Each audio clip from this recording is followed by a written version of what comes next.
And Alan? Yeah. Okay, were we just before? Okay, you were talking about how this led up to what we're going to talk about with the Beatles. And you had gotten through the Roaring 20s. Yeah. And they came up with the pill, and they came up with a fix for the venereal diseases. Yeah. And then where? And again, the miniskirt, same thing, you know, and in the 60s, yes. Yeah, and I must admit, I was one of the wearers of miniskirts. Yeah, and a whole new type of music just aimed at young people to get them going, and it was sex was plied openly, and it was strange because in the BBC, which was the only television station in Britain at that time, and it's run by the government, you know. And at that time, every employee of the BBC had to come from Eton for security reasons. So basically, these were minor aristocracies running the BBC. And what I noticed when I was small, watching all this stuff, I thought, well, these people, why are the elites giving you a debased culture? Because it was very evident with the shows we were putting on for young people. At taxpayers' expense, by the way, you know, this is all funded by the taxpayer. The elite were giving you a culture which would obviously destroy the culture you already had. And, of course, that's what it was intended to do. And sure enough, they gave you the flower power era, the rock groups, the free love, the pill. At the same time, they began to push for abortion clinics because there was still a lot of girls who didn't go on the pill. And so they got the abortion clinics through, covertly at first and then openly. And sure enough, we see today that very few marriages have a chance of lasting more than 3 to 5 years. You know, promiscuity. That's a what? Say that again. The chances of marriage today. Oh, you know? Yes. And promiscuity definitely has been a big part of it. And they knew in the 1800s that if they could get the children committing sexual acts before even puberty, if possible, then there was less likelihood that they would bond for life with a partner down the road. And that's proven to be true. And during the early 1900s, Lord Bertrand Russell, another member of the aristocracy, had his own experimental schools in Britain where he was promoting this very thing to see how they could change children as they grew up. So it had been tested in smaller areas, smaller controlled groups before it was let loose on the world. And so they knew exactly how to do it and what the effects would be.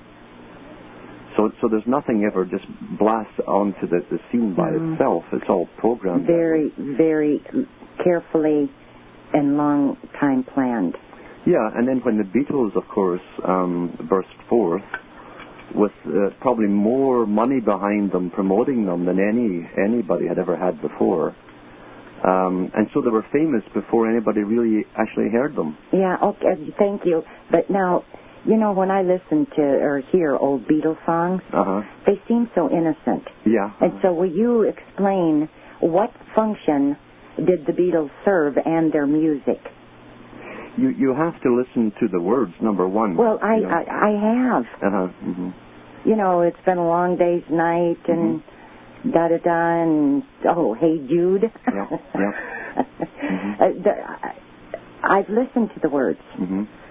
Only it's been a while. Maybe I would hear something different, but... Yeah, if you listen to... Can you think of something? Yeah, Lucy in the Sky with Diamonds. Okay. LSD, you know. Oh, okay. And Tangerine... Mind you, we're seeing the Tangerine skies now with the spraying, you know. But, yeah, they put the drug message... And all the top groups put drug messages through. But if people don't understand what that means, how does it get to them?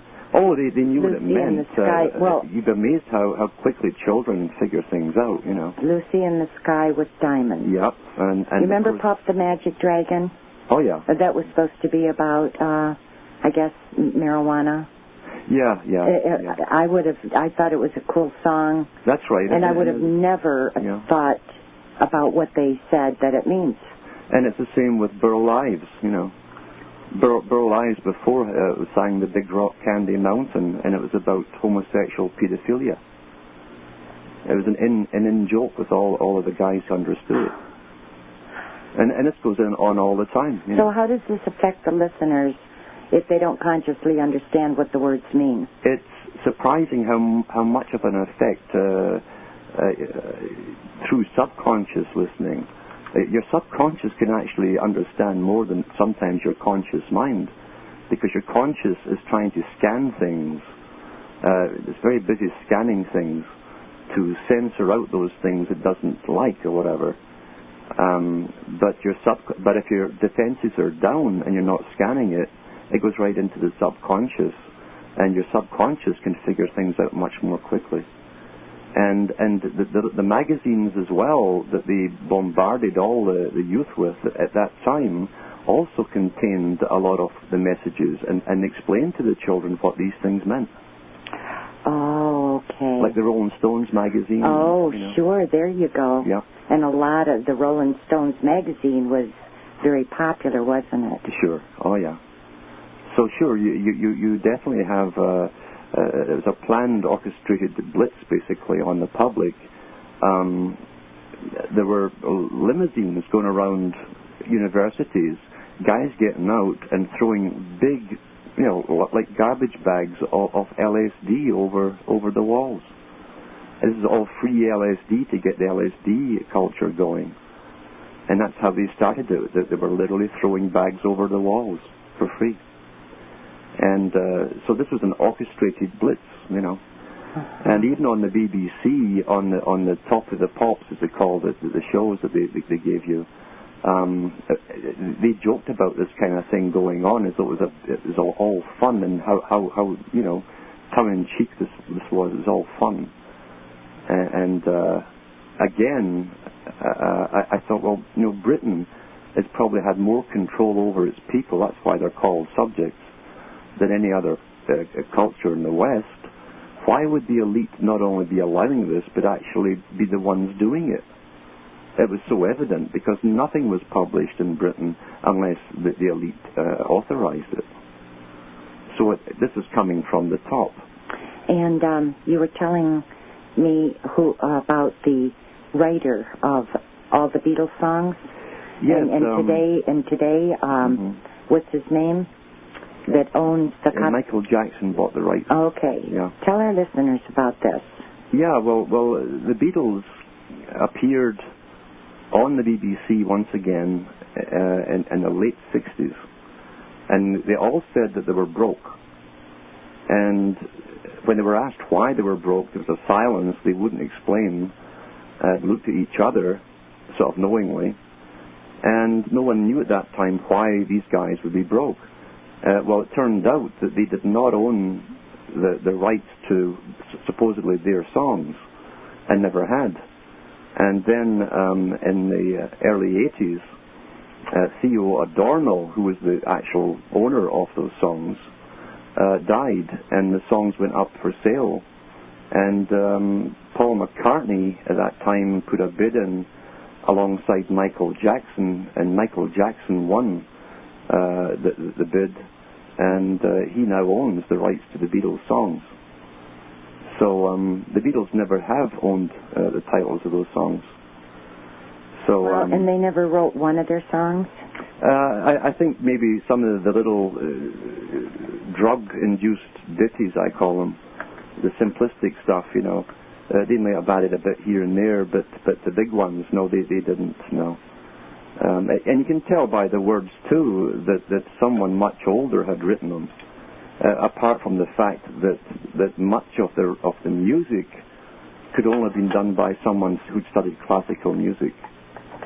And Theo Adorno was a professor of music. If somebody knew classical music, well, they would know that. Yes, because I didn't know it. Even simple guitarists, if they look at the types of chord schemes and so on, and tempo changes, this is beyond your typical three-chord wonder that you know of so well.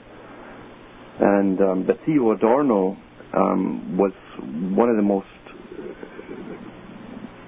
one of the best professors, really, in Germany for many years in all kinds of music, mainly classical.